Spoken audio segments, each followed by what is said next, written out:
Hello, and welcome once again to the How Long to Beat podcast. I am Rick, joined by Alex and Paula, and we're all in various states of undress. It is the summer, and we are feeling it. I certainly am, anyway. Although Paula's like fully dressed up since it's her winter. Yep, I am freezing, guys. Oh dear, you can have some of our heat. It's fine. We have too much. You're more than welcome to it. And the football's on, so at least it's good for that. Anyway, this week we are going to talk about what we've beaten, what Alex has retired, and what we've been playing. We'll do a little bit of chat about the good, the bad, and the ugly of E3. Nothing particularly planned, just a bit of a natter around what we liked and what we didn't, and what sort of jumped out for us. We're finally going to get back to doing questions from the community. Touchwood, fingers crossed, lucky rabbit, all of that shit. And we'll finish on everyone's favourite aspect of this show, and indeed most people's lives, I'd imagine. How long to beat the game? I definitely caught you both out. I've 100% led into it on that. There's no way that aligns. Oh dear. Paula, straight into what we've beaten. You know what I want you to talk about. Yeah, I completed 13 Sentinels Aegis Rim. I didn't do the side content because not the side content, the post-game content, because holy shit, it's a lot of that. Yeah, I didn't. No one has time for that. I did platinum the game, and it was a lot of fun because during my playthrough, I think it was around the 8 or 9 hour mark, I went full tinfoil hat theory and started spamming on our Discord chat. The moment that it sunk its claws in were very clear for us because our DMs lit up. Yeah, genuinely, our group chat looked like a fucking classified redacted document. It was just all this spoiler black. I was like, okay, Paula's into 13 Sentinels now. I was just pointing, I'm like, yes. And this is like the third time I've done this with people I've recommended it to, so I'm so here for it. I loved that aspect of it for like the 28-ish hours of the playthrough that you were hooked. Look at that. I am so happy that I actually got a lot of stuff right. I got stuff wrong too, but something that felt like a long shot, like I wasn't even thinking of the books anymore, was almost put on, and I was like, yes. So I was streaming this game to my boyfriend, and he was like, hey, the tinfoil hat worked, because he offered me a tinfoil hat when they started going crazy with the theories. I do have a couple of cracks with the game, like how, without going into too much spoiler, has to go with the writing in a couple of places here and there. And on the story segments, I don't know why, but when I was trying to walk into the background, sometimes it was so goddamn slow to get to the specific place in the background, that it became annoying like around the 5th time. So it was so few and far between that it didn't impact my overall experience with the game, which was really nice. Though, if you have a normal PS4, there's a couple of points where it's gonna lag. Yeah, there's a reason it didn't get the Vita port, and there are a couple of moments where that's evident. For sure. So, yeah, overall, excellent experience. I love how they did the storytelling overall. It kind of reminded me of, what's the name of this author? Gabriel Garcia Marquez, which usually does a lot of weird storytelling stuff, you know what I mean. I don't, but I'm going to find out. He's got this really excellent, The Garden of Forking Paths is one that I think would be closest related to this one, that deals with time travel in a very interesting way. Well, parallel dimensions. Anyway, sorry, it's great. I'm going to come back to that tab after we've recorded. Yeah, I'm trying to find the other book it kind of remind me of.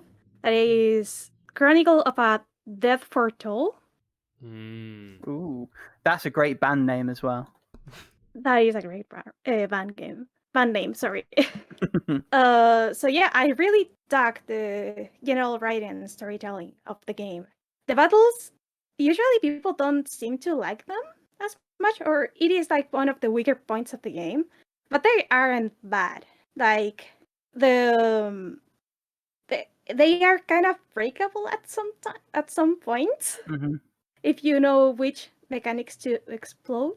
But the way it is done so you can't do the same thing over and over again, which I found very refreshing. So yeah, those are my thoughts on 13 Sentinels, Aegis Rim for the PS4. Hopefully we can do a spoiler cast on this game because I have so much to say about this game. Yes, once someone gets round to it. I'm getting there, I Yep. promise.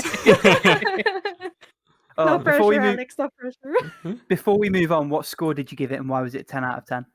I was deliberating. I'm still like trying to think if I want to give it a 9 or a 10. Like I'm letting it simmer there. I've heard you say 10. We can stop there. What else have you beaten?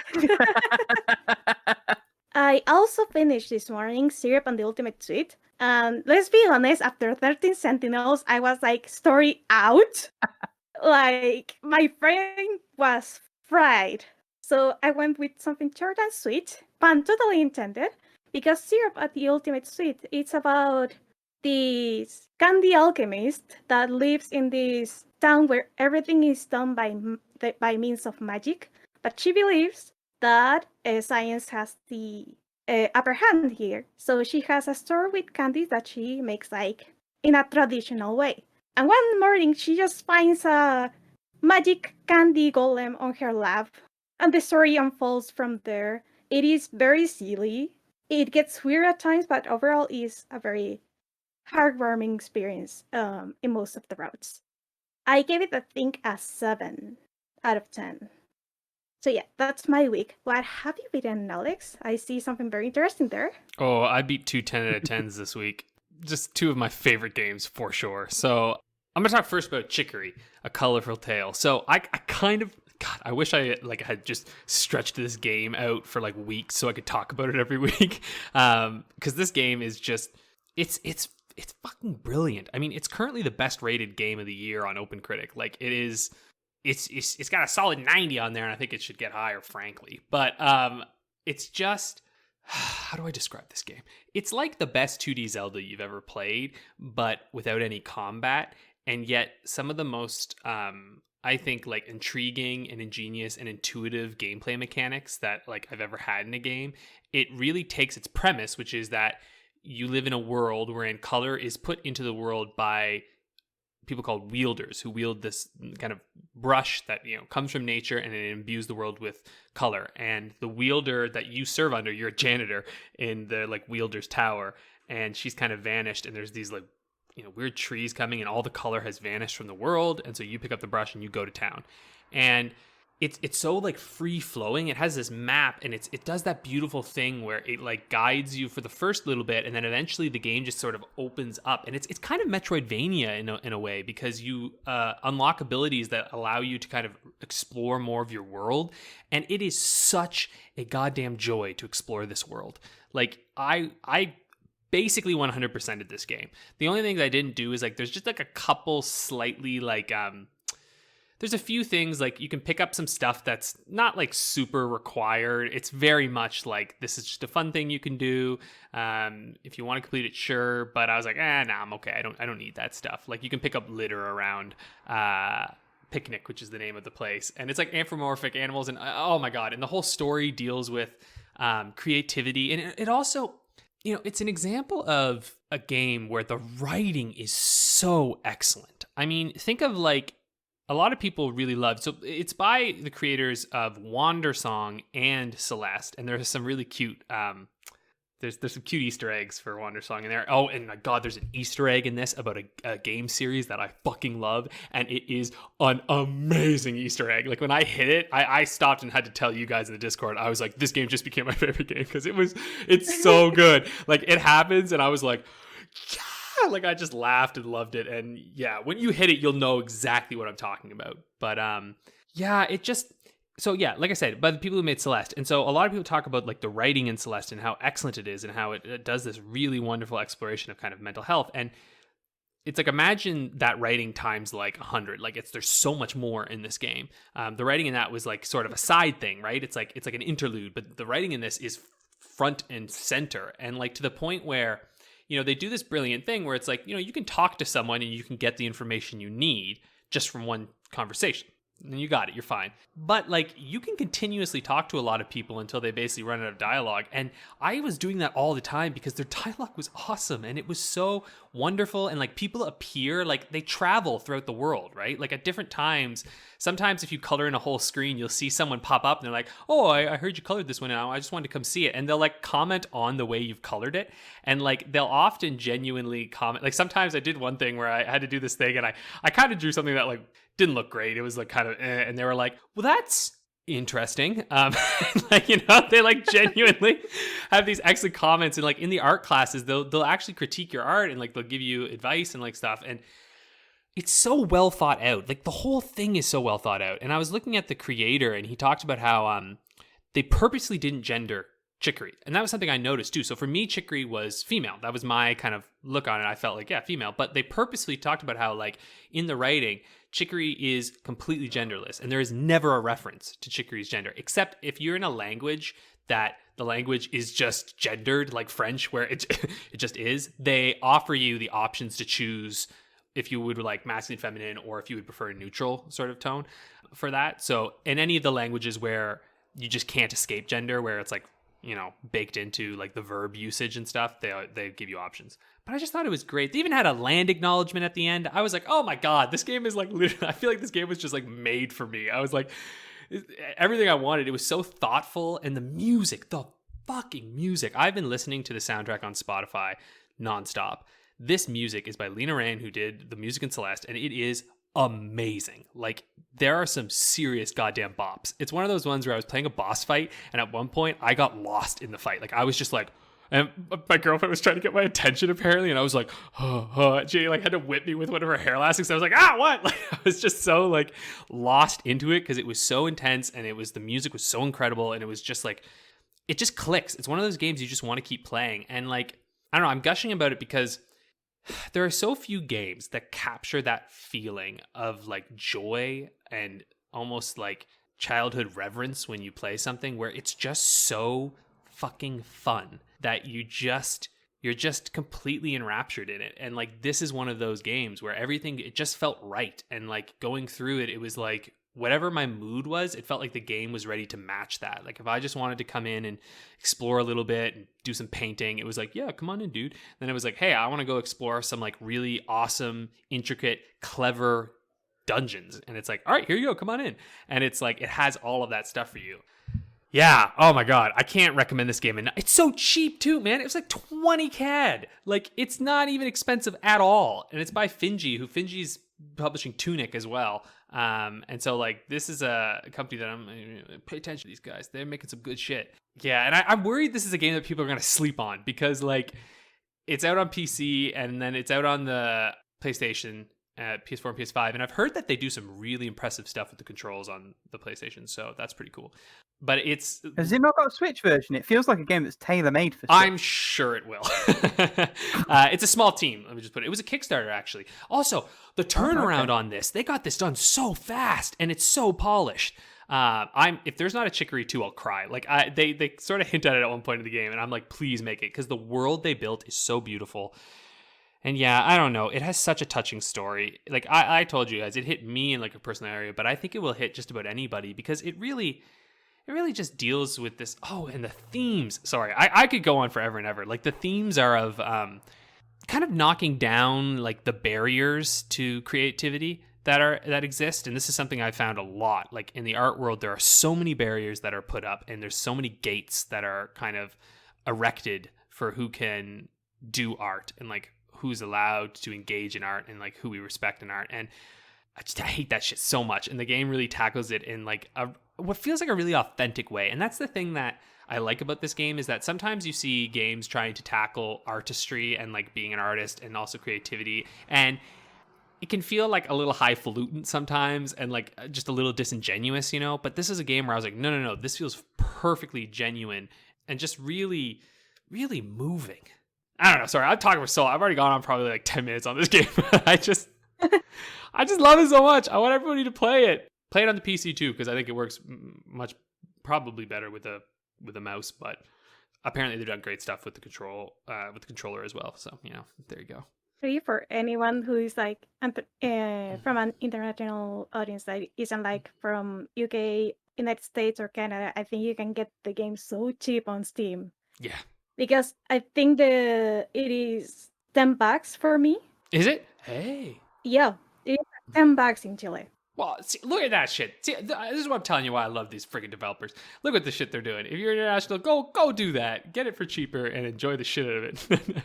Man, $10 for this game is like, that's a fucking steal. That sounds like a steal. This shit is like Link to the Past good. You know what I'm saying? Like, it's like better than that as far as I'm concerned.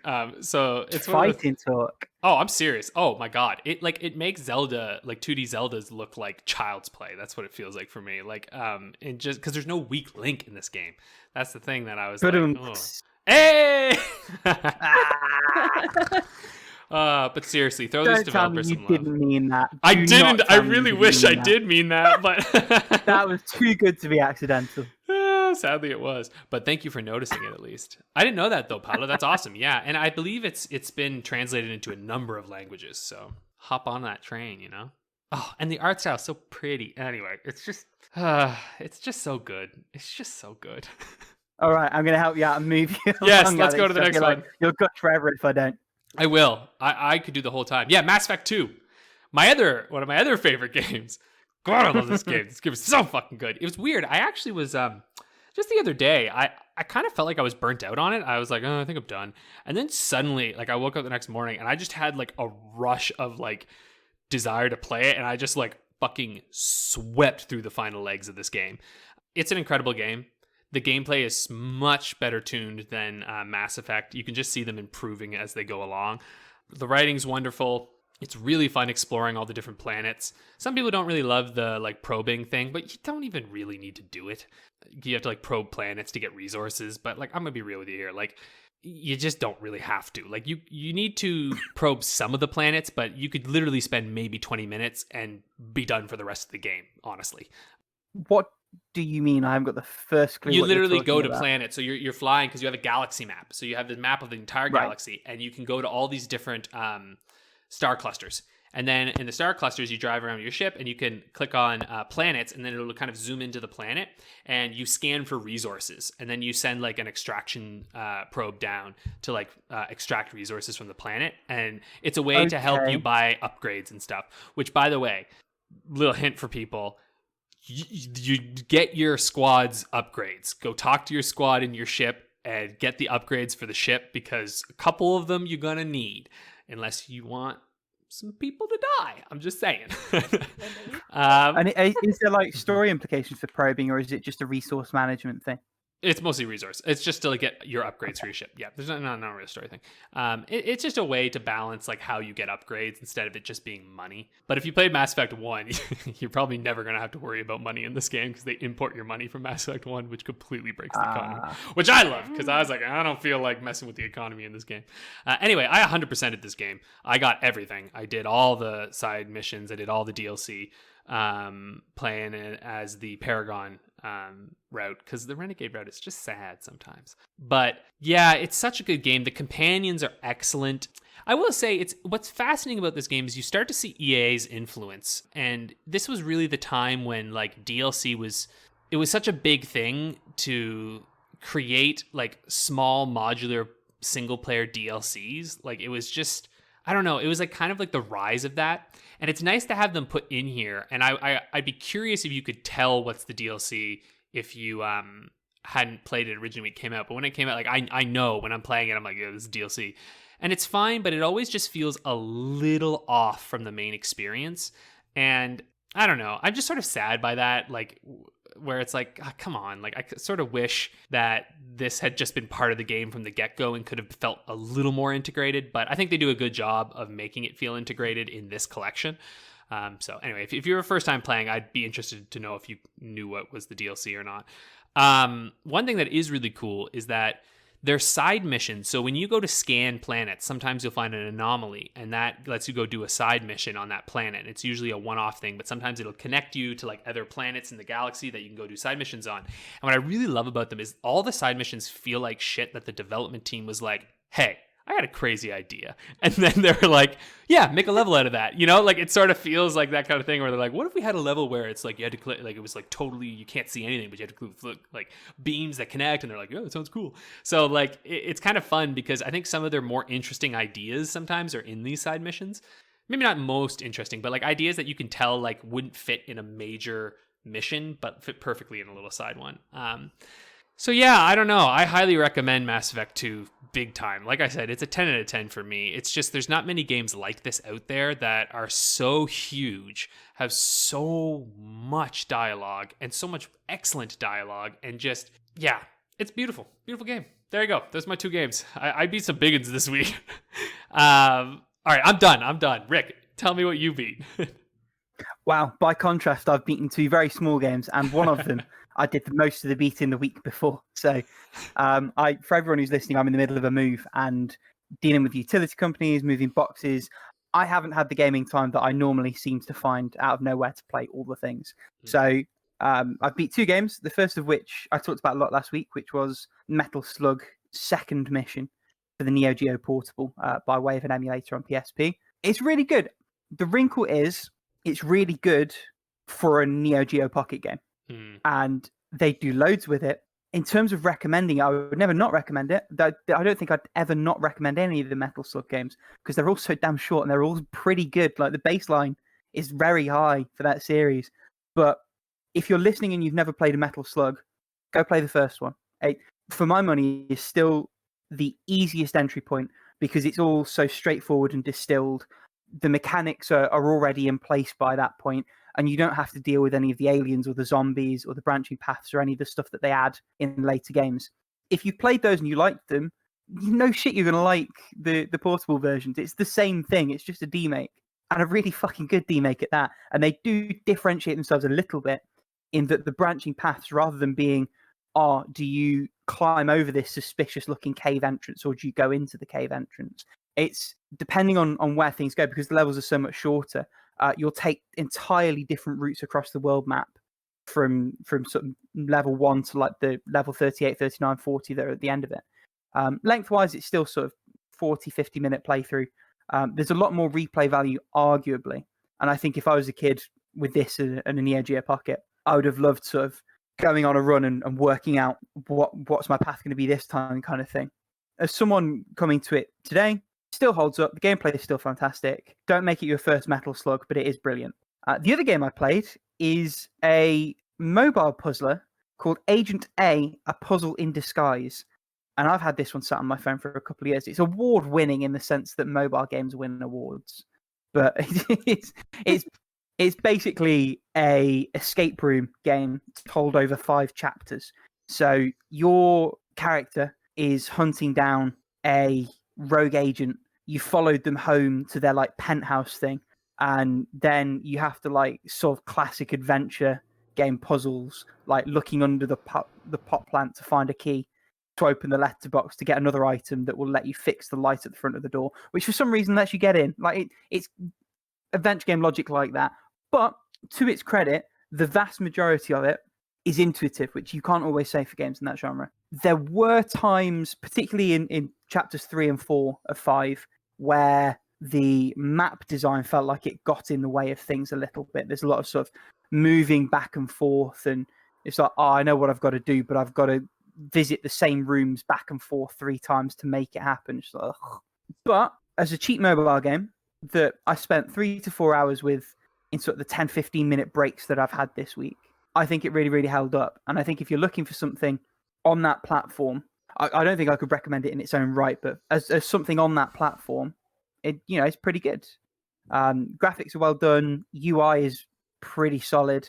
The story's not really existent, but the act of puzzle solving is fun enough in and of itself. And there are some fun moments. There's a recurring character called Jerry the Jetpack, and it is in the bottom of, in fact, not in the bottom, in the roof lab of this woman's secret lair.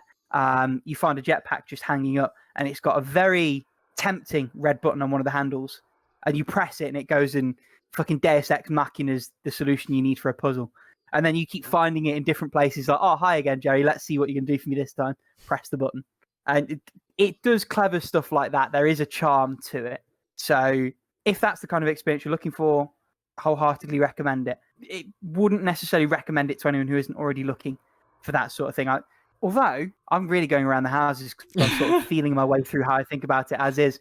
I think if you wanted to try an adventure game, I feel like it's a really good baby's first adventure game because what you need to click is obvious the majority of the time. The UI is pretty intuitive. Everyone's got phones. Do you not have phones?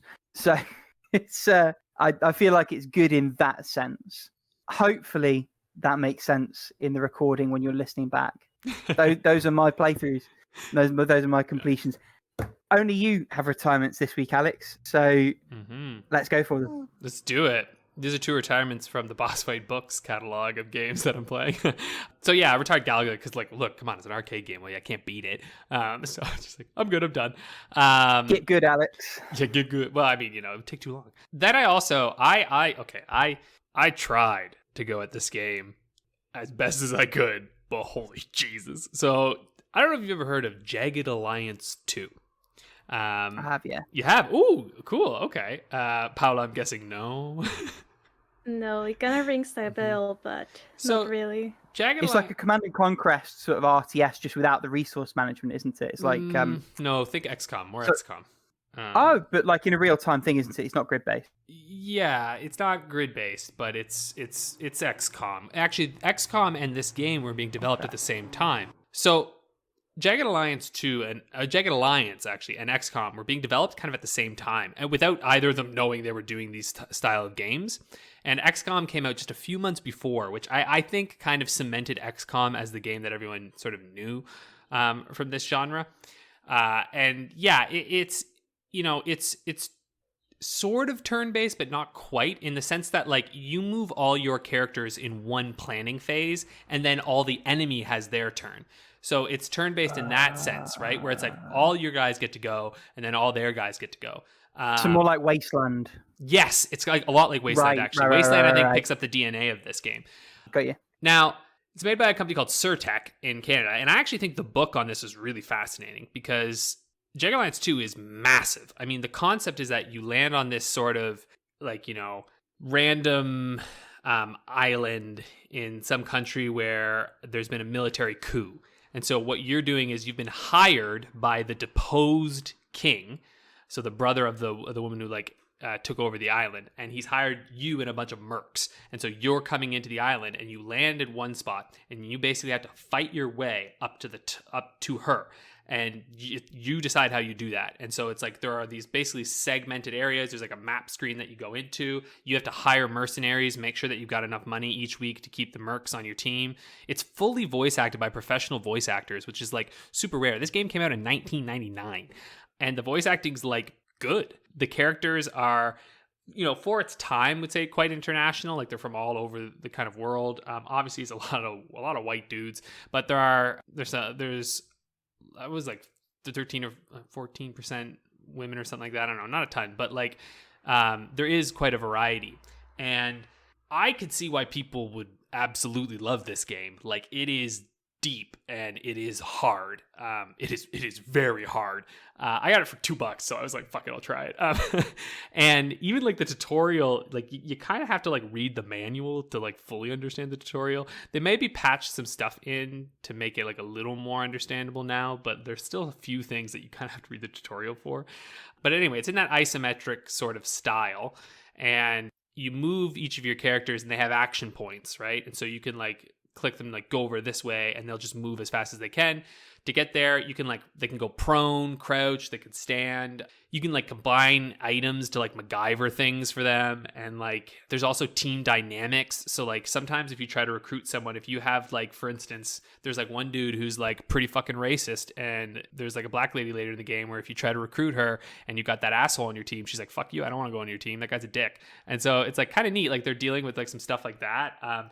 It's definitely kind of playing on the 80s like military movie fantasy like fantasy in this. Like it's an 80s action movie as a game is really what it is, because mercenaries don't exist like this in the real world. They're Blackwater, they're like fucking operatives that are like basically fight in actual full-on wars. You know what I mean? It's different. And you wouldn't send 6 of them to take an entire country. Exactly. And you can hire from like 60 or so. But actually, you can have 2 different teams of operatives in this game eventually. So like you can actually have multiple groups moving around, and you can like bring them both in onto the map at the same time to like do like flank maneuvers and stuff. Like if you're really into tactics and like military tactics, you're probably going to fucking love this game, because you genuinely need to use like basic infantry tactics in order to like be successful. Me, I don't fucking care about any of that. You know, like I'm not a military tactician, so I tried it. It's slow, man. It's clunky on these days, you know. Like, I mean, the UI is pretty good for, you know, $19.99, but you gotta be like, and like I'm clearly not set up to like this game, but if you're into like that sort of turn-based tactical games, this is probably one of the best ones out there, because like I said, deep, a lot of stuff, a lot of like little Easter eggy dialogue things. Yeah, just tons of customization. I mean, there's this whole laptop screen where you go and like recruit mercs, and you can like see them, and you get like emails that give you intel on the island, and like you have to discover what's going on, and like you kind of have to like, you know, figure out what you want to do. And there's side quests when you enter into villages and talk to people. Anyway, really cool game, but not Alex's cup of tea. Mechanically, it looks like it's aged like warm milk as well, I have to be honest. I'm looking at it now, and it looks like a tricky one to get into. Yeah, I don't think it has. I actually think that mechanically it's quite sound. So like if you play it, that's not the problem. It's just hard. Do you know what I mean? Like mechanically, it's actually it's quite logical in the sense like, and basically it's just clicking stuff, right? You just press P to go prone, see up, click on the face, they'll shoot the head. You know what I mean? Like the mechanics of it are actually, I would say, deep, very deep, and not necessarily intuitive, but like it's one of those games where it's going to really reward you if you spend time learning how to do it. You're going to get probably some of the most interesting emergent gameplay that you can get from these sorts of games. But again, you have to be a big goddamn fan of games like XCOM and Wasteland. Those games, like, you need to love those games, and then you'll love this. But for you two, don't try it. You won't. Anyway, that's it for my retirements. Why don't we move on to what we're playing? Rick, why don't you go first this time? What are you playing? Yeah, sure thing. And again, it's much the same as it was last week, in fairness. So Front Mission Gun Hazard's still in my playing. Barely touched it. Ditto Vagrant Story. I've played a bit more of Licton Battle Mage. I'm definitely a little bit cooler on it than I was last week. The problem is the mechanics are interesting. They sort of fall apart a little bit when you have more than 2 enemies to deal with, because it's like a first-person brawler but with magic. So you have quite slow movement. You have a standard attack for each of the elements. You have an area of effect, and you have a block. The problem is the game doesn't really tell you where any of the enemies that aren't in your FOV are. So you find you're getting clobbered from behind you.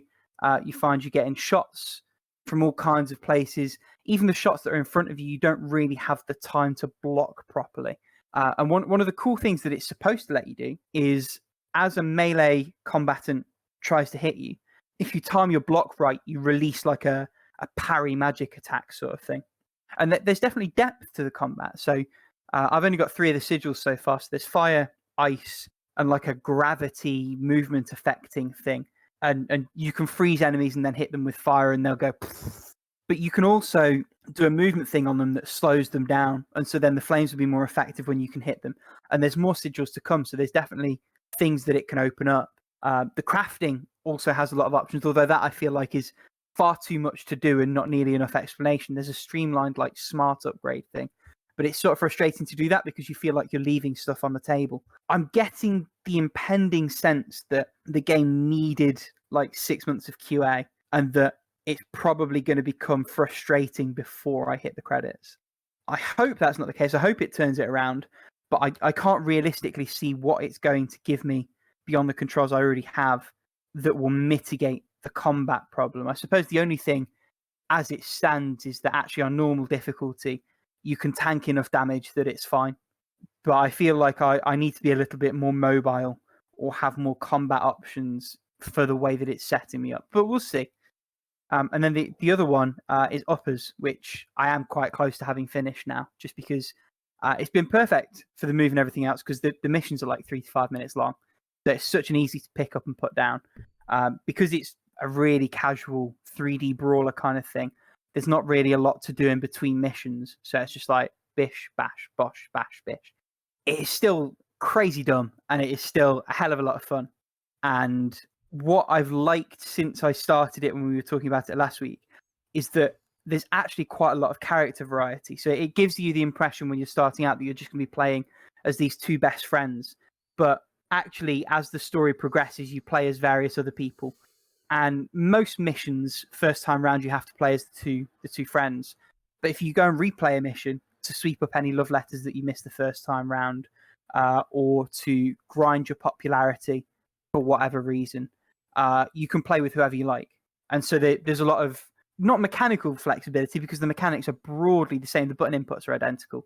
But the way that those light attacks, heavy attacks, grabs play out are different. And the characters do have enough of a distinct feel to each one of them to make it significant, not just like a window dressing, palette swap, model swap sort of thing.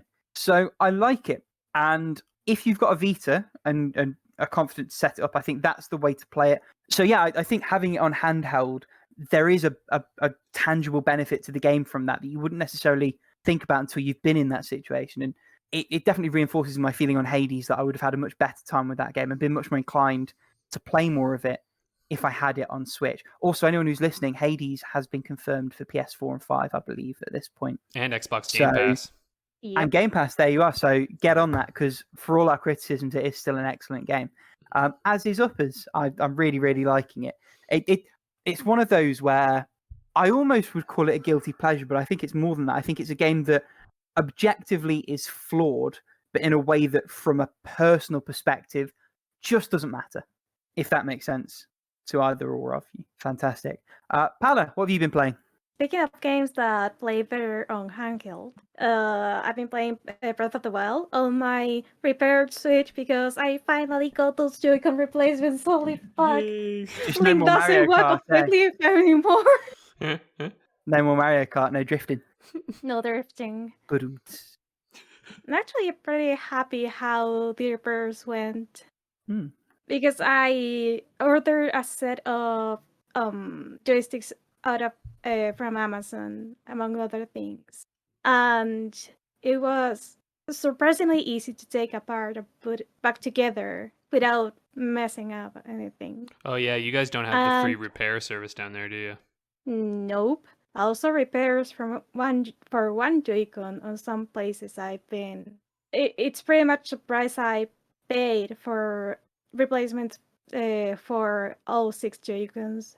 Oof. damn. Because This is the thing though with repairs. Sometimes, like, they're viable if you can do them yourself, but sometimes not. Like my PS3, the HDMI went on it, and I was quoted £80 to fix it. I bought another one secondhand for 15. It's like, right, why would I ever pay someone to have that repair done? If I had a soldering iron, I could do it myself. But yeah, I know in the States and Canada at least, you can send it to Nintendo for free and they repair. Same here. Yeah. So I had to send all 3 of my fucking left Joy-Cons. I've never had problems with the right ones, but I sent all 3 of them to get repaired because they all drifted. Like, it was, God, fucking Nintendo, fuck. Anyway, so. But no, you're right. They do look like relatively doable repairs. It's one of those where, as long as you're careful and slow, there's nothing that's easily fuck upable, like a screen or a battery or anything like that. Yep. Well, no, there is a battery, ignore me, but like it's not in a position where you're gonna like stab it accidentally or anything. How would you stab accidentally a battery for a system rig? I don't know. Where there's a will, there's an idiot. So why don't you tell us now in the comments below and smash like while you're doing it? So yeah, I played a little bit of Zelda Breath of the Wild. I've been scanning my amiibo like every day to get like all the pieces of armor that come from those, and I've also done like a couple of shrines that we talked about with a friend the other day, but some of the shrines take longer than the Divine Beast, and the puzzles seem like more well thought out than some of the puzzles in the Divine Beast. Not that the Divine Beast are like bad, but they are like a shorter experience from the traditional Zelda dungeon. But this game has been talked about like plenty of times, so I'm gonna jump to the other game I've been playing, which is Hakuouki SSL or Switch School Life or Vita. As I previously stated, this is an English patch game.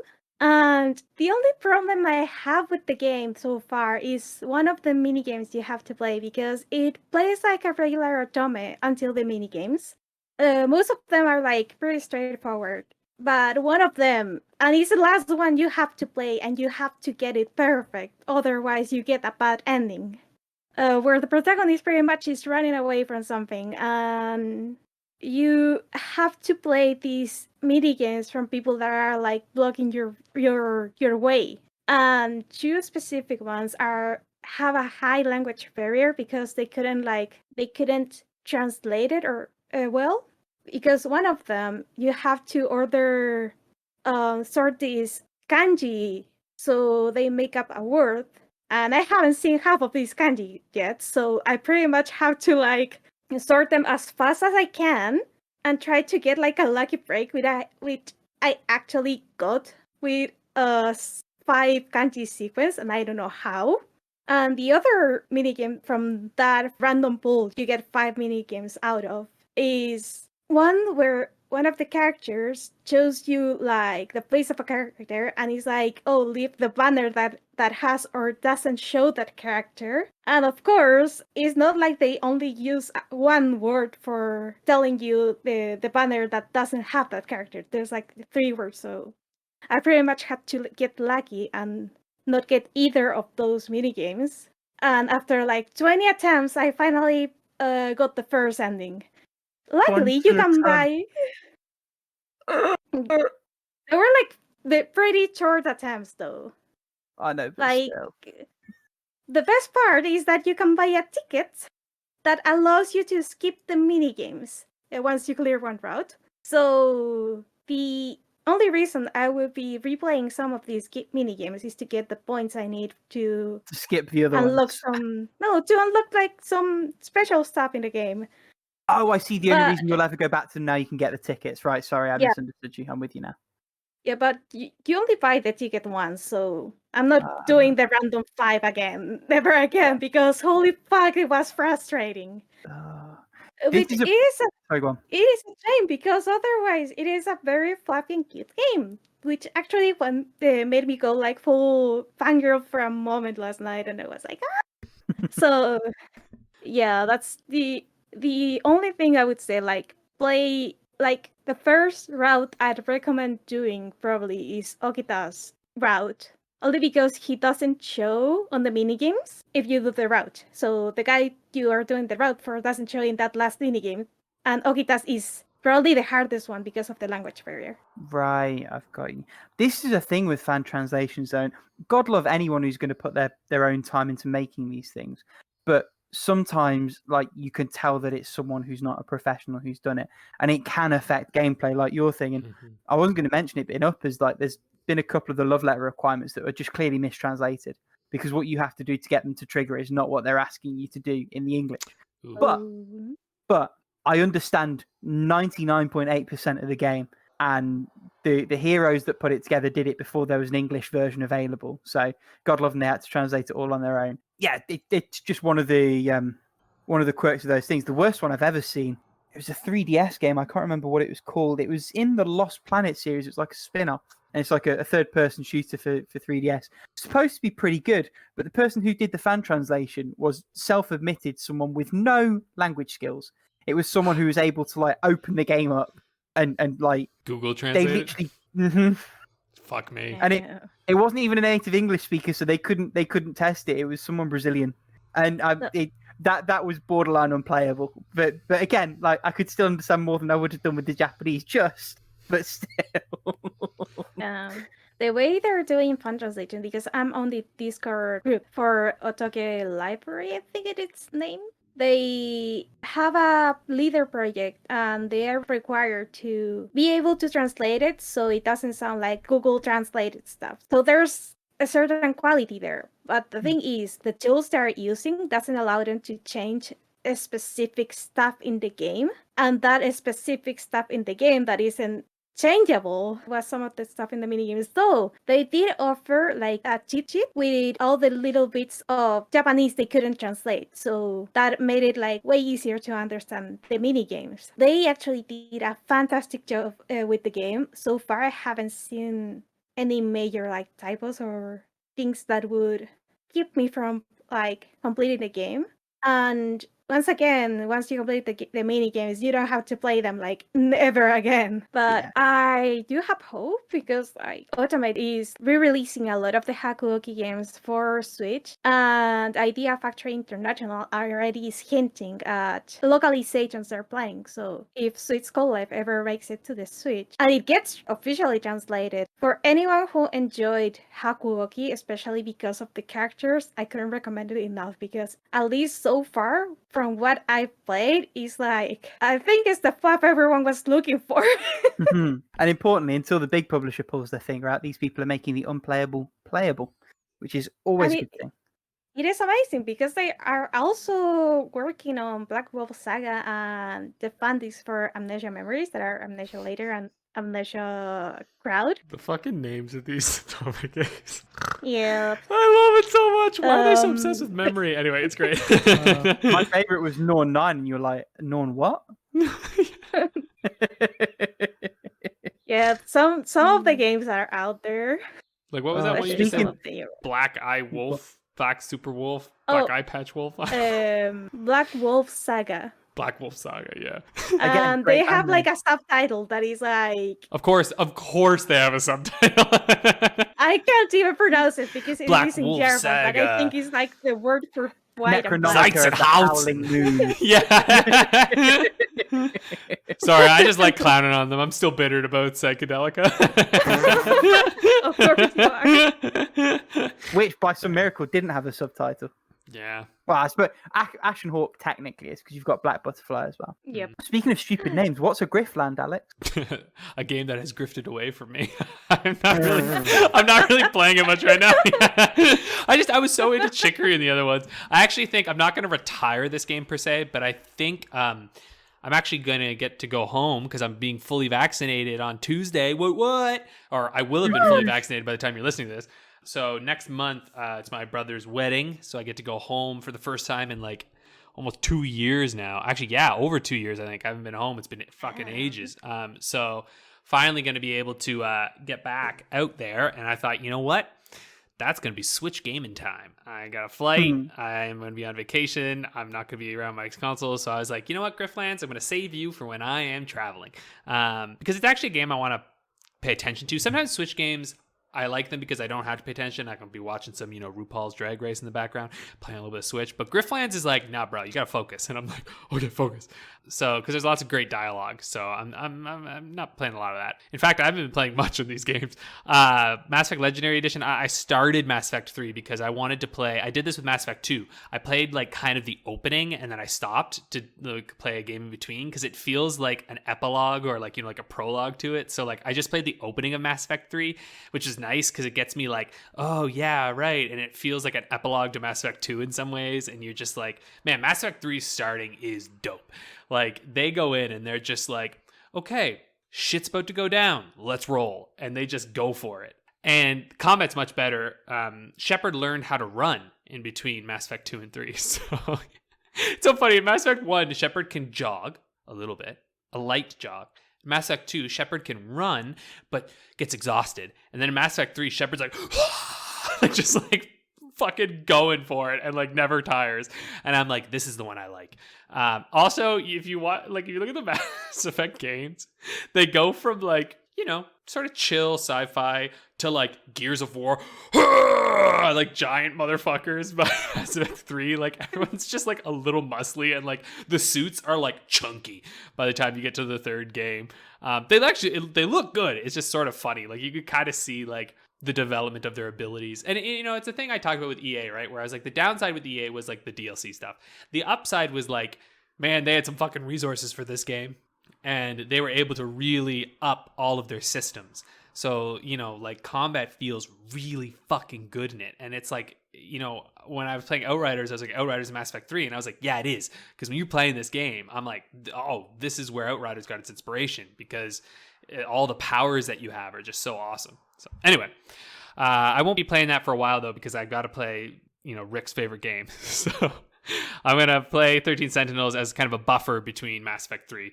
Yes. I need a buffer between these games anyway, because I want to enjoy the experience. You know what I mean? Like, I want Mass Effect to spread out over this year for me. I don't want to just like go through it and finish it, because it's so sweet.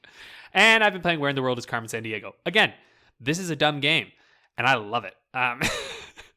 The gameplay never changes. It's the same time every time you go through it. You're doing the same thing. You're just asking questions of people and going to different countries.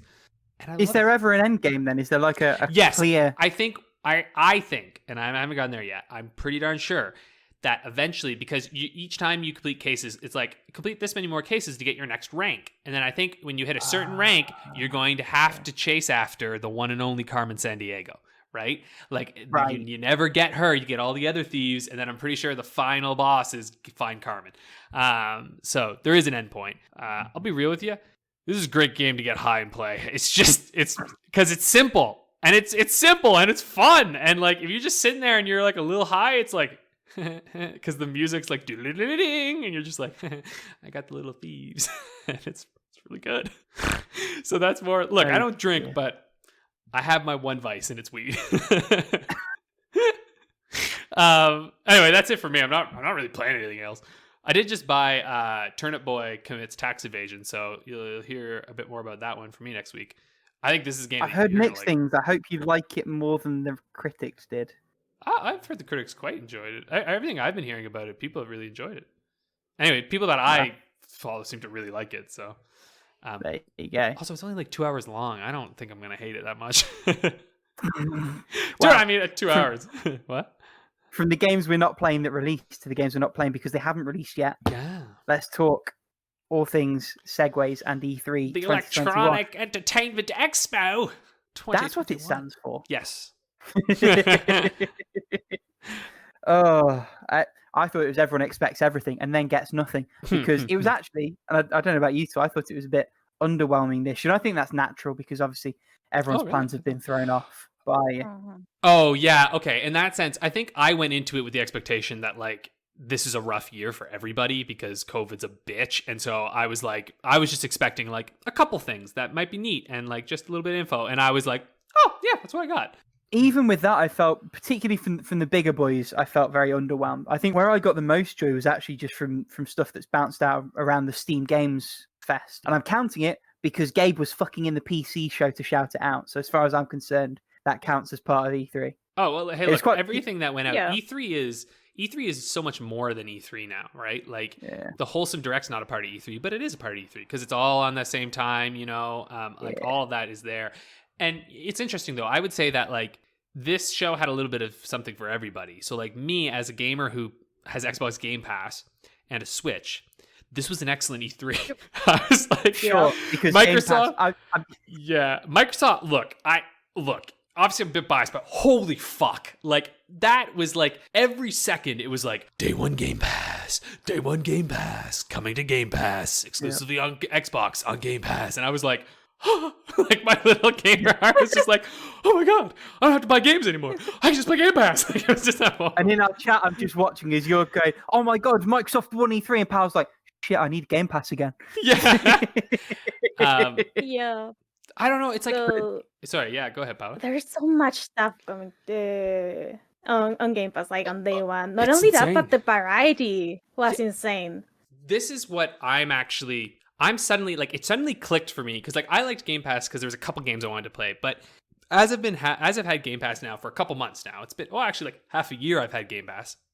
What I've been discovering is that Game Pass is getting me outside of my gaming shell in some ways, and what's neat is that a game like Forza Horizon, which I looked at, I never, ever would play that game, right? Like, that would have never been a game I would pay money on. But, like, I was looking at it, I'm like, it's on Game Pass? I mean, why not, right? Like, I'm going to try it. And, like, what's nice is I'm having an opportunity to play games. And, like, I want to try Microsoft Flight Simulator. That looks fucking dope. And it's like, I'm getting a chance to just try stuff that I never would have done, because it just, the cost, right? I don't want to pay money for something that I'm not sure I'm going to like. But now it's like, yeah, I'll try it. Maybe I'll love it. And if I do, great. And if I don't, no loss, right? I just stop. Yeah. And the interesting thing is that's exactly how I feel about the Steam demos things that they've been doing.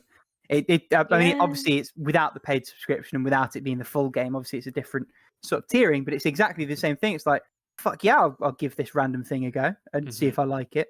That's how I got into Shady Night, which I cannot bloody wait to release. That's how I got into Chicory. That's how, and I take full responsibility for that. God damn it. My Critic League ruined. 20 points. But yeah, on the Critic League, actually, one of the standouts from the Xbox show was 12 Minutes, the upcoming Annapurna game later this year, which has been on my radar for a while, but everything I hear about it just makes me excited for it. I've got a really good feeling about that one, and my hope is that they absolutely nail it. But that's the only one of those from that I was aware of. Did either of you see the little Gabe cameo on the PC show? It sounds like neither of you did. No. I feel like I did, but I don't quite remember it. That was a weird week for me because I think I ended up watching everything from E3, so everything is blurry. Yeah.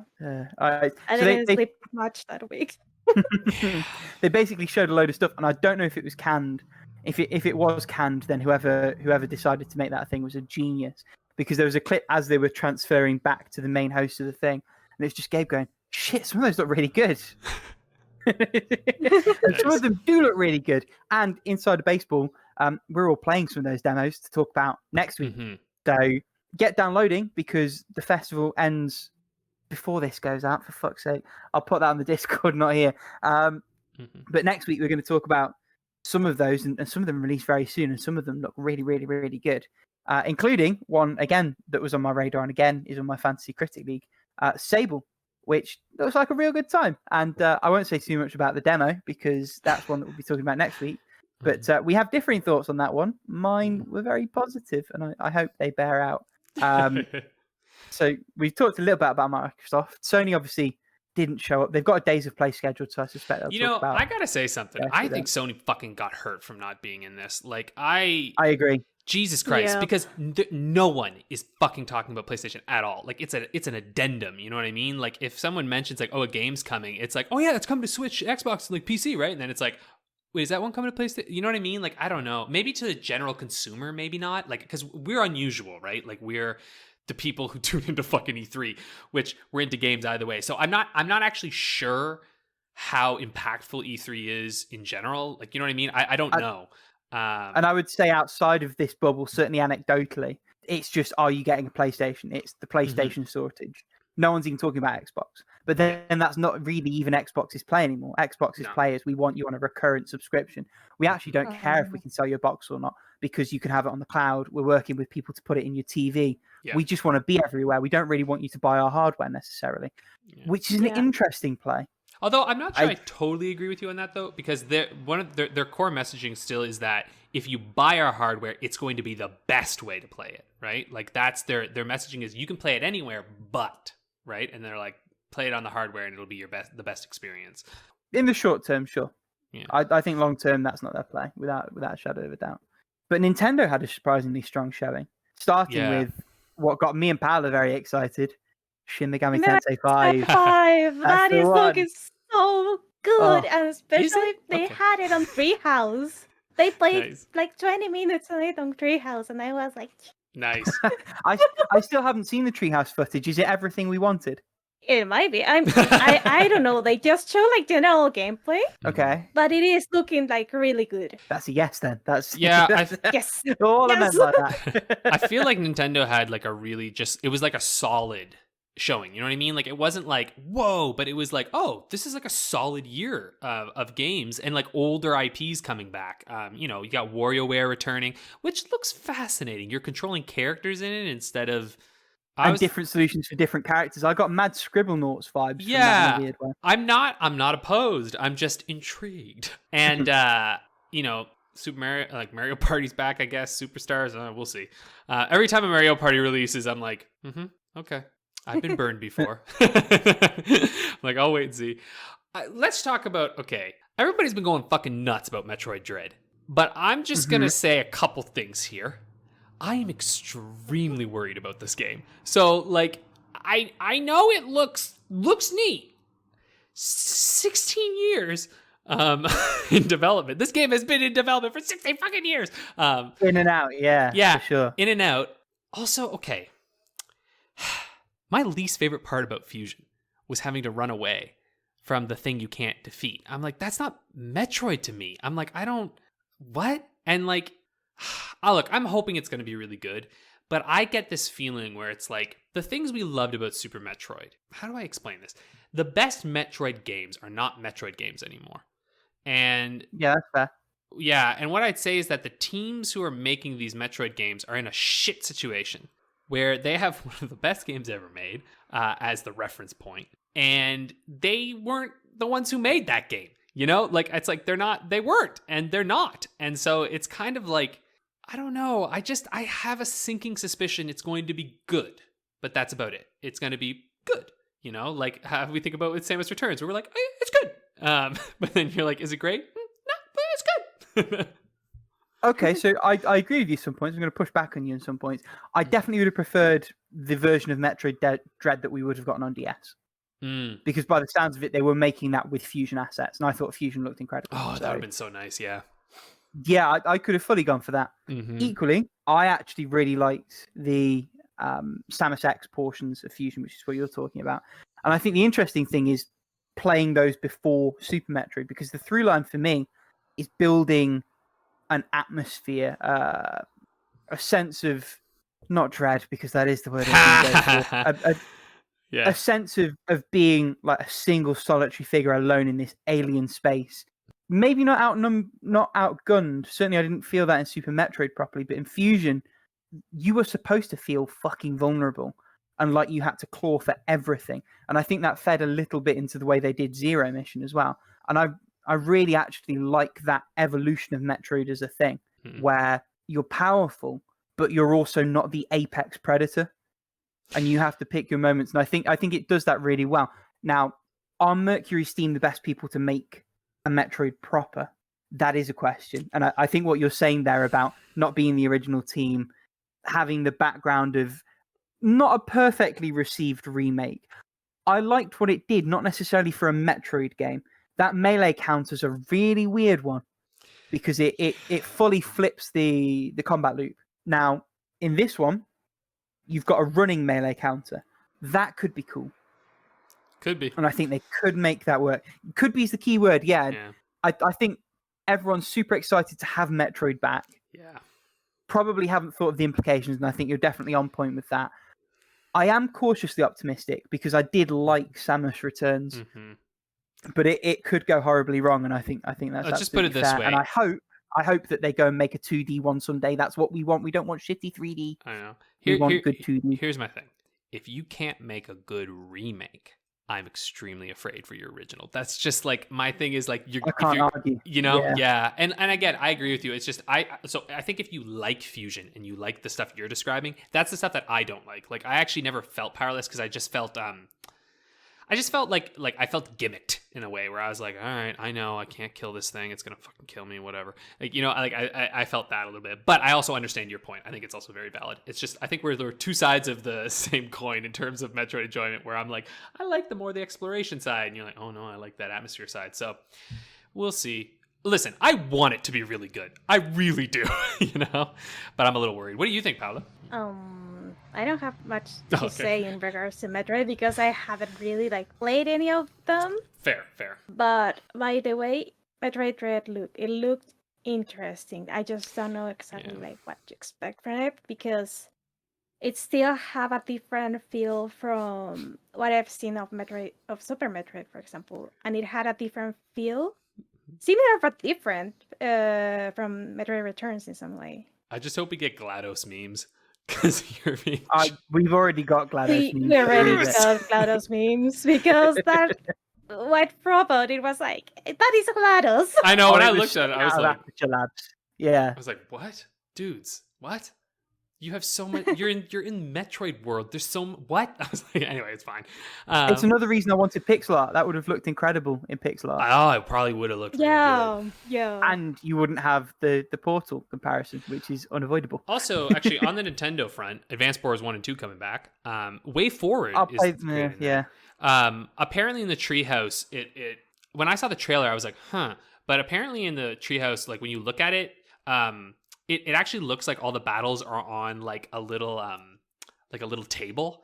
And like diorama type thing, yeah. And it looks a lot more claymation when it's like in play. And so I'm like, that's interesting. Thing is that, do those games need a remaster? Like, they play great on the Game Boy Advance. Like, I'd be much more enthusiastic if it was a new game. I'm fully on board with you there. I didn't need a 1 and 2 reboot. I think I wanted a fresh game in that. And yes, they're remastering it and they're retooling parts of it, but like, if you're gonna go to that effort, just make a new one. And is that game broken? Like, do you know what I mean? Like, I was like, I don't think I've ever heard anyone say like that game's messed up. Like, oh, it needs to be. 1 and 2 were incredibly well received. There was never anything. If anything wasn't well received, it was the most recent before this one, Dark Alliance on the DS, which mechanically is pretty good, but also sort of goes a bit edgelord. It's like a whole end of the world thing. I never finished it, but I played it and I enjoyed what I played. It is really good from a gameplay standpoint. What I think they are doing with these remakes is trying to, first of all, it would be like really weird if they aren't working on a new Advance Wars. Yeah. Maybe. But I think they're like using the same engine that they're using for the new Advance Wars to make the remakes and then have more have people look at the series, because if it weren't because of how long to beat and me talking to friends about video games, about old games, I don't think I've ever heard about Advance Wars before. Yeah, that's fair.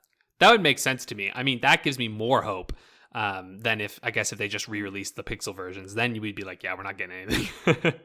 But now I'm going to be very sad if we don't get anything. Was there anything? Speaking of pixel versions, I was just going to ask Paula if there's anything else that stood out for you for the Nintendo one, besides obviously Breath of the Wild 2. Besides the obvious one, it was first shown on the what's the name?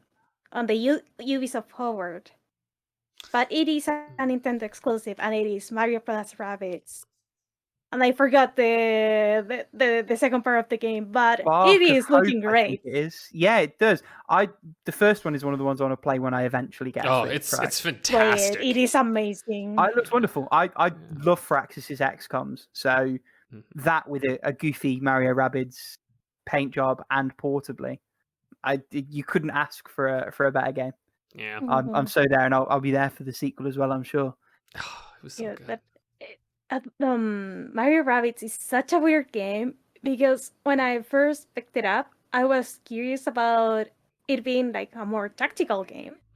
Though I was worried because Rabbids, but it is a surprisingly good game. Like, it can kick your ass, that game. I don't think there was much else that grabbed me from Nintendo other than that. I mean, just some good stuff coming along this year. It's gonna be good. I'm still excited about the golf game. It's coming out soon, next week. Woo! It looks way too good, and I'm torn because I know you're going to get loads of points for it, but I am also low-key thinking it's going to be good.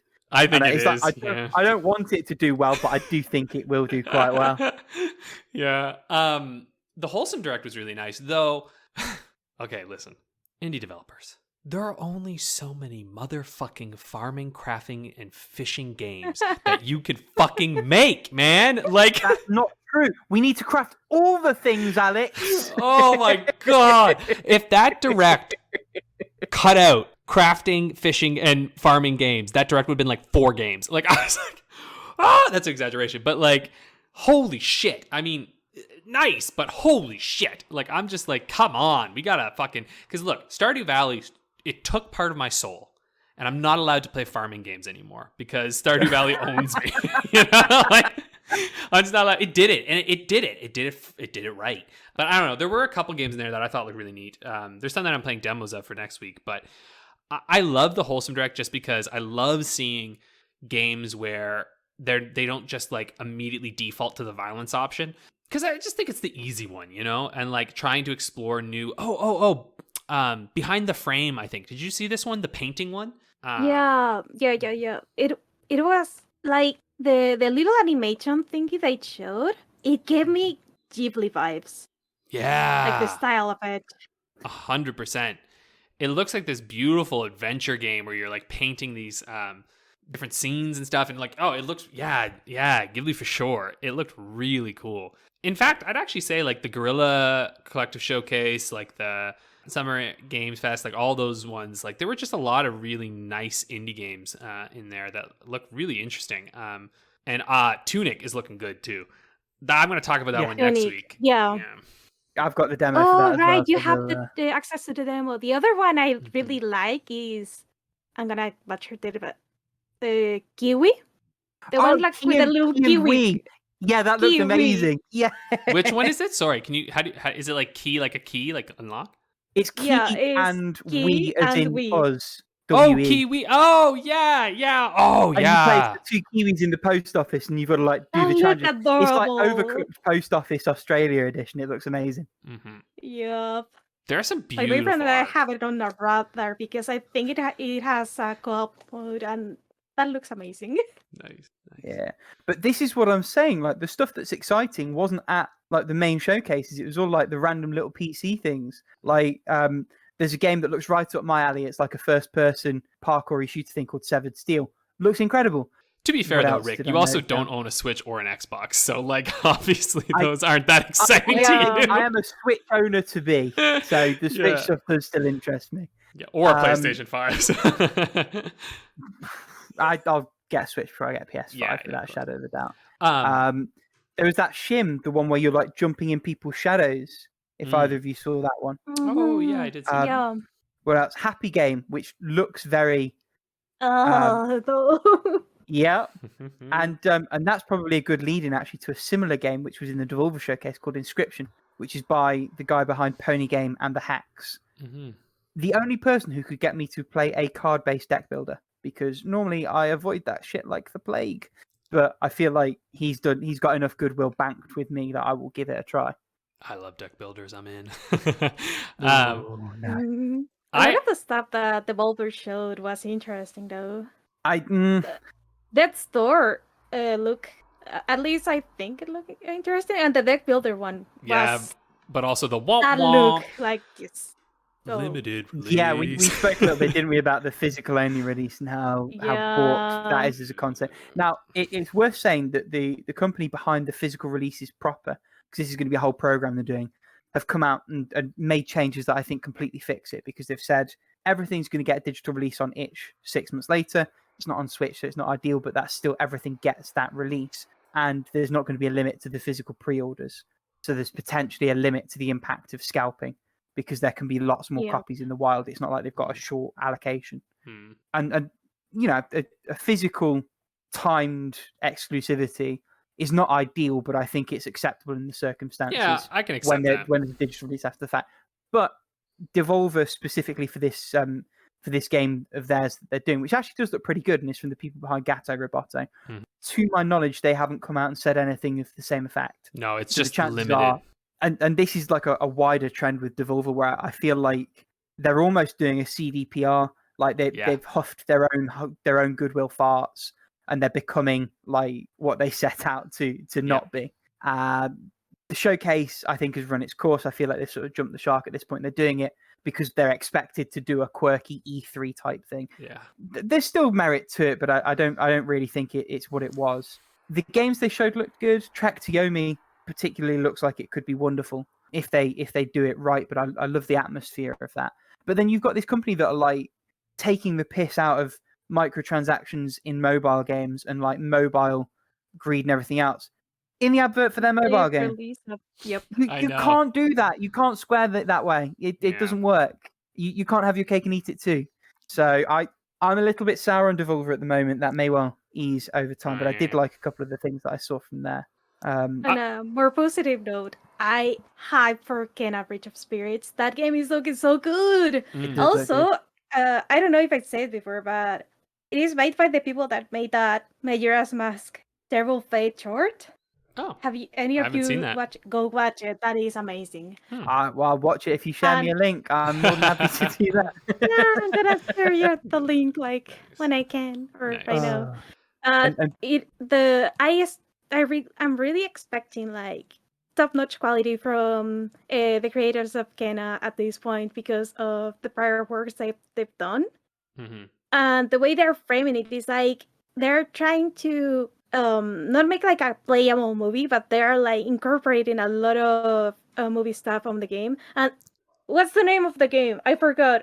It is a stop motion game where the devs did like the sets on real life and then like scanned them like for I have 3D no models. idea. Oh, Harold something or other. I do know the one you used. Yeah, Looked Oh. really, that really one. good. Yeah, Oh, what was that called? Hang it's on. Harold something. How I'll did I find it. forget? Hold that thought. Harold Halibut. Yeah, that one. That one. Oh, looks glorious. Thing is, I'm a sucker for like claymation animated stuff, like ported into video games. The Swapper, one of my favorite games of all time, does that. There's an excellent adventure game series called The Dream Machine, which I've yet to play, but looks incredible. This Harold Halibut thing is the latest in that line of cool looking stuff. Cool. And then before we move on to the question, because I desperately want us to actually do it this week, I just want to quickly shout out a solo project from one of the developers behind Dead Cells called Nuclear Blaze, where you're a firefighter firefighting a nuclear explosion. And it's like a 2D pixely thing. Looks really fucking cool. And that's coming out soon as well. I don't think it was properly showcased, but it announced around the time. Okay. Paula, yeah. I chat out like one real quick. Mm-hmm. Real quick. Lost in Random. It looks like I forgot Tim Burton movie. Oh, it does a little bit. Yes. Very cartoony. Okay. I'm also that is looking fantastic. only a little salty that we didn't talk Stalker 2, Starfield, or Halo Infinite, because those are looking fucking dope. And I am just like, yeah, I'm on board, man. Starfield. I know they didn't show much, but that was in engine, and I was like, "Fuck me," because that shit's looking nice. Fantastic. And I'm like, Skyrim in space, baby! Like, come into my eyeballs. You're lucky. It is Xbox exclusive. No, Xbox. Day one Microsoft on exclusive. Game Pass. Yeah, Game Pass.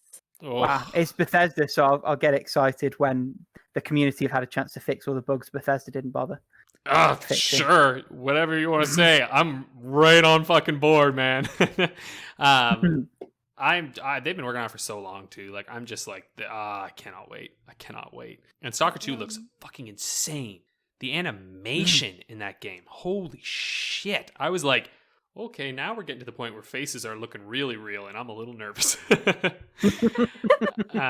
And last thing I'll say is Infinite's multiplayer is free and looks incredible. So it's like a battle royale, though, isn't it? It's not the whole multiplayer that's free. Or is it the whole multiplayer? There's no battle royale. What are you talking about? Where have I read that? I could have sworn I read there was like a Halo battle royale. You read wrong. There is not. They've actually explicitly said there's no Halo battle royale. It's just Halo multiplayer. All Halo multiplayer is free. Halo Infinite. Ooh. There's no battle royale. The entire experience is free. How are they? How are they? No, here's the thing. They don't have to monetize it because it's a Game Pass driver. It's a come on to Xbox, baby. Right? Yeah, it's like come under our ecosystem, right? It's like play Halo Infinite free on anything, but then, hey, you want to play the campaign? Why don't you come play on Game Pass? Ooh, So that's what they're doing. They're gonna get you in there. All right, let's move on then to the question. That's our E3 roundup. Oh, Paula, sorry, did you have one last thing you want to add in? It was just the very obvious one that was Breath of the Wild too. Also, I need to say I got Asian Cistern and Planeyer Mining Facility vibes from some of the stuff on that trailer. So I think it has a Skyward Sword remake releasing close to that game has meaning. Yeah. And that's all I have to say, because otherwise I'm gonna stick here like talking for eternity.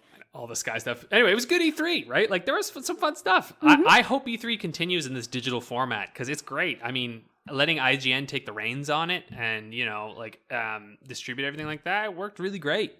Okay, let's move on to our question of the week, finally, from Frozen Roy. A fond memory I have is getting Pokemon XD during Christmas from my mom, as I'd wanted it since it came out due to Pokemon Coliseum, and she managed to get it for me in secret. So, do any of you podcasters have fond memories or stories of games as gifts? Be it Christmas, birthday, or even some other random surprise. Be it giving or receiving, too. as you can tell, this is probably supposed to come out around one of our birthdays, but we pushed it Yep. weeks. Way back. Yeah. Yep. My parents sprung a Wii on us. If you guys remember when the Wii first came out, you could not get a Wii.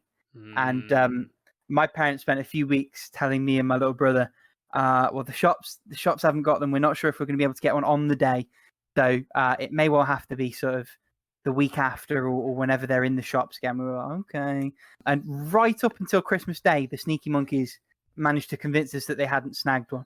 So we opened all our presents, like, fine, the Wii's going to come eventually. We've got other stuff. It's not a big deal. And then Dad pulls a box from out behind one of the sofas. And it's Wii and about 10 games that they'd managed to sneak in. 10 games? Damn, wow, they treated you good. Some of them weren't great games. There was one called Smarty Pants that was like a trivia game that got played that day and never after. Good old Wii. But equally, some of the fun surprises were ones where they like did it by random and it turned out really good. So when I first got a Game Boy Advance, they decided to buy me Chamber of Secrets for the Game Boy Advance, which is like an isometric Zelda type experience. It's really good on GBA. Some of the early Harry Potters, they nailed the licensed tie-ins for. And then looking back now, I know for a fact it's because... So in the UK, we have a game store called Game. Funnily enough, they sell games. And what they would do, like throughout the noughties, is they'd have a TV up on the front of the storefront, like playing game trailers and things. And there was one for Sonic Advance 3. I didn't have a clue what it was, but it looked sick. So I was just watching like these little pixely animals fly around the screen. And clearly my parents have clocked that and walked across, and Mum's gone to Dad or vice versa, just go back and get that one. And I've opened it up on Christmas Day, and there's been a few like that, and it's always a nice little surprise. But that's enough about me. What about you two? Do I start? Go ahead. First console I actually own, like just mine, nobody else's, is my old 3DS XL, like from Christmas 2012. And this one was very special because like my parents are like really into like gifting video games and stuff like that. At least not back then. And it took me like an entire year of convincing that I was being a good girl and I deserve a video game console. And they got me this one with Ocarina of Time 3D, which, by the way, I already told the story how I was the one kid without a save file on the Nintendo 64 because 3 save files and 4 kids.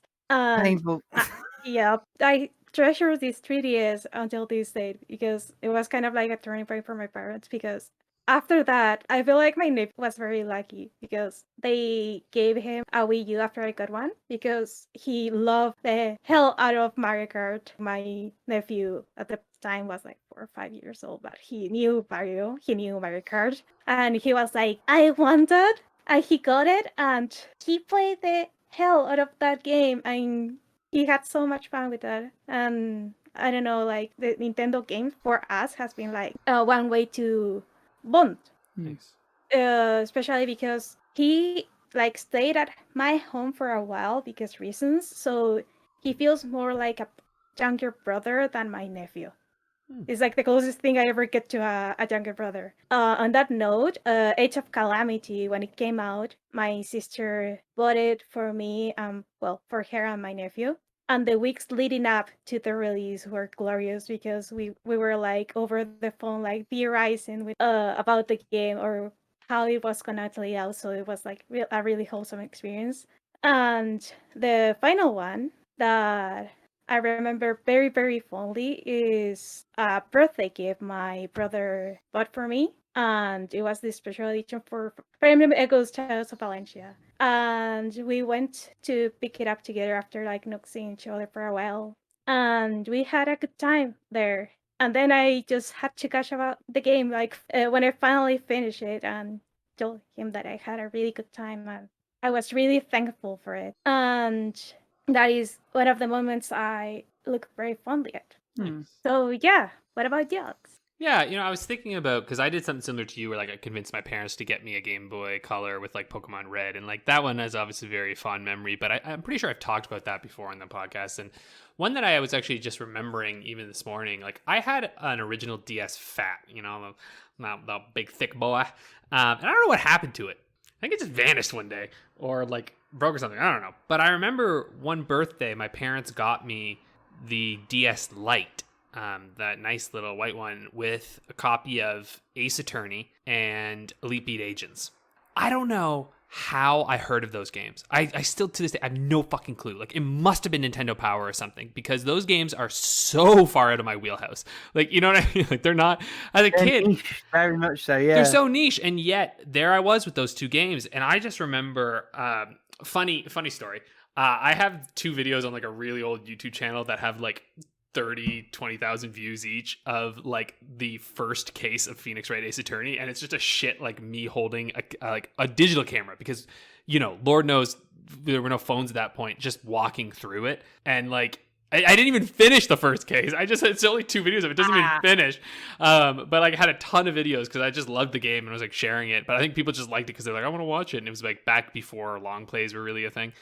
So anyway, I loved that game. Like, that game sort of opened my eyes to like the types of games that you can genuinely play, and then I got really into just like random DS games like Hotel Dusk and stuff, and like I was all over the DS at that point. And Elite Beat Agents, man, I beat the shit out of that game. I beat it on its hardest difficulty. I was into that game. I got real good at it. It was so much fun. Pretty sure I broke my DS Lite because of that game. I kept like going and like snapped the hinge or something. Yeah. Like smacking that thing and like a hinge eventually snapped. The DS Lite was notoriously bad for that hinge snapping.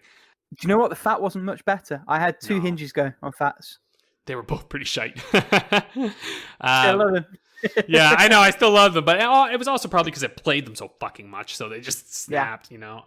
Oh, and you could still play Game Boy Advance games on them, man. I played so many Game Boy Advance games on that DS Lite. But anyway, yeah, fun memories of that. The DS, man, that was some grade A fun on that fucking thing. I had so much fun with that. So many random, interesting new games, and yeah, that was that. So anyway, that's my fondest memory. I don't really remember the Christmas ones that much because, honestly, kind of all my games when I was a kid were birthday and Christmas. You know what I'm saying? Like, I never bought any games for myself, so it's hard for me to remember what games I actually purchased on my own, because like until I moved out, and like when I was living on my own, I bought scores of my largest catalog of physical games is my Xbox.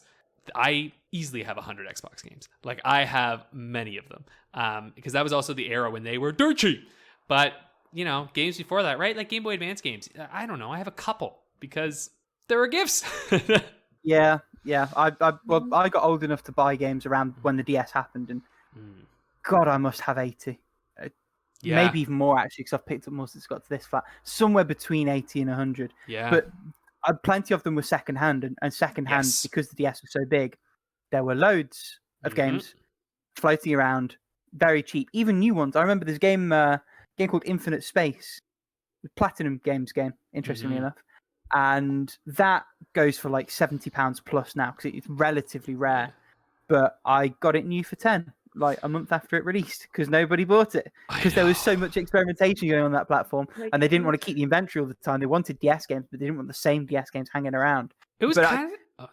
Go on. No, go ahead. I was gonna say, it's kind of the same for the 360 at the time. Like, I could fucking pick up 360 games for like $5 easy, and good ones, like all the time. I played most of my catalog. Like, you know, it's just wild. Yeah. But I suppose to bring it back around, it's one of those things where, like, birthdays, I always knew what I wanted because I was asking, broadly speaking, for it.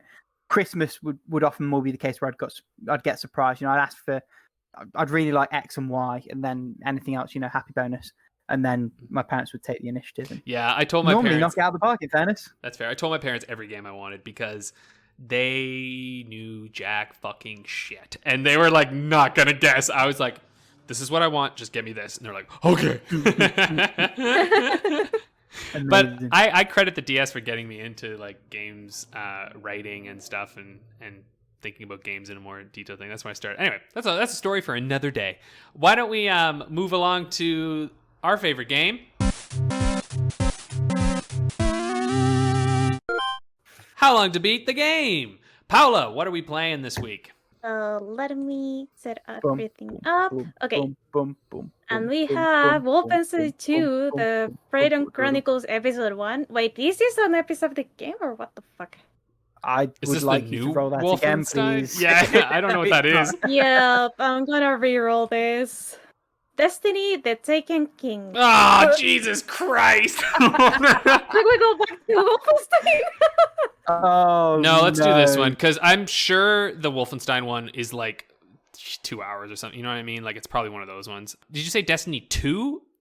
Destiny: The Taken King. It's Oh, one of the Taken expansions. King. It's the first Destiny. It's an expansion for the first Destiny. God, Yeah, fucking that's damn it. could be fucking anything. Ugh. But hold on. So does the Taken King count as just the expansion, or does it count as the full thing? Because didn't it release as the full game and the Taken King? I think so. I'm gonna hope that it's just the expansion. I'm looking at it. It says released on September 15, 2015 as the third expansion of Destiny. I didn't know there were like another 2 expansions. This is the problem with these new There's games. loads of Destiny. It's like it's a small community, and it generally the talk is contained within that community. But there's lots of Destiny to be played or bought, as it were. I don't even want to begin guessing this one. I'm scared. I know this is a pretty big game from what I understand, though. Keep talking, Alex. I need more clues. That's all I know. I just know that it's a full campaign. That's the extent of my knowledge. But I don't even know what that means in terms of Destiny. Like, what is a full campaign in Destiny? I wanna cry. My problem is that there's just no way that I just don't think I know. I don't even know how long fucking Destiny is. Too long. But this is the thing, like it's 100% time is disgusting, but you can't really 100% it. So how on earth are people logging it? I think that's the confusing part. That's the worry. I know. There's no like consistency to what people will count as any different thing, the way that you might get with like a single player game or a more conventionally structured game. I know. This is what really drives me fucking crazy, because I'm just like, what would you consider to be like extra on this, right? Yeah. Or what would you consider to be enough for extra? It seems like Destiny the Taken King and Destiny the Taken King Legendary Edition are 2 separate things. They're separate. Legendary Edition is probably what you were talking about, where it's the whole shebang. That is the first. That's the whole shebang. Thingy. Okay. And it includes Destiny, all the expansions, and latest chapter. So I'm gonna assume Destiny the Taken King is just that expansion. Because here's my thoughts. Destiny is a Bungie shooter, and their campaigns are never much longer than 10 hours, right? Like that's how Bungie works. But how many times can you replay these games? Fuck! Okay. Do they have multiple? No. What I've done is I've relied on like all the raid content and stuff being like closer to the 100% mark. So I've gambled 5 hours on main and 11 hours on main plus. And I'm not even going to try 100% because there's not a hope in how. But I think the campaign's longer, because didn't they say it's a full campaign? Like, I mean... It might be. I've got 3 hour buffer, so... Oh. I feel like it's a 10 hour... I don't know, man. I feel like... You might be right. That's the fun of the game. God damn it. I'm going 25. I don't like this. I'm going 25 hours for main X. I feel like it's got to be big, right? Like, there's just no way. I have no idea for 100%, though. I feel like it could be anywhere between 200 and 600 hours. I don't fucking know. 600 is probably too much. 400. No. I only have that 3 hour buffer. What the fuck? I know, but this is why I'm nervous. The 3 hour buffer is, like, not much. I'm like... Yeah, I'm gonna go 5 hours, 30 minutes. No, 6 hours, 30 minutes, 13 hours, 30 minutes. I'm not gonna even attempt 100% because I don't know anything about it. Okay, I'll do 25 and a half hours. Are you two ready? As ready as I'll ever be. Fuck, okay, go. Okay, let's cry together. Go on. What the actual fuck? Okay. Main Just story, put us out of our misery. 8 hours and a half. Fuck! Oh. Rick hated the half hours. Sorry, that was a loud yell. I knew you were going to say that as well. Fuck off, right? Okay. I think Alde is getting points here because main plus extras is 25 hours and a half. 27 hours and a half. Oh! Yeah. Completion it is 129. Holy shit. The fuck? Hang on. So what I'm hearing is my kingship has been taken. Oh! By 1 point. By 1 point. I'm just here lagging behind. The new scores You're is... too busy enjoying your win to like appreciate that pun, I feel. Oh, I was, sorry. So that means the new scores is Alex 59, Rick 58, Paula 50. Oh! It's been coming. It's been coming. Oh, it's been coming, yeah. But that's a tenuous lead if I've ever seen one. You could literally Now, you could tie it just by... step up my game here. I'm going to have to step up my game.